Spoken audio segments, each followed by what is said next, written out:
দেশের বাইরে থাকার কারণে ফসলি ক্ষেত কেমনে করে কি আসে দেখি না বা করতে পারি না। এবছর নিজের হাতে জমি রেডি করলাম, মাশাআল্লাহ দিলে নিজের হাতে কাজ করছি লোকজনের সাথে থাইকা। তারপরে বীজ উঠাইছি, মানুষের সাথে থাকি, জমি ঠিক করছি।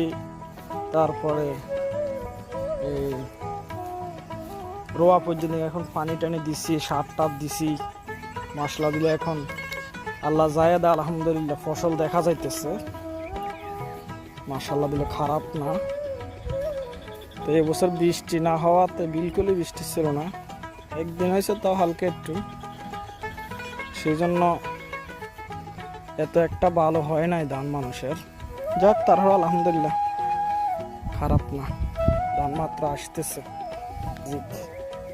কিসমত যদি আল্লাহ রাখছে মানুষকে দিব। পুরা শখের দৃশ্য। এখন সন্ধ্যা হয়ে গেছে, এই আর কি। মাঝে মধ্যে দেখতে আসি, দেখি যে পানি টানি আসেনি ক্ষেতের মধ্যে।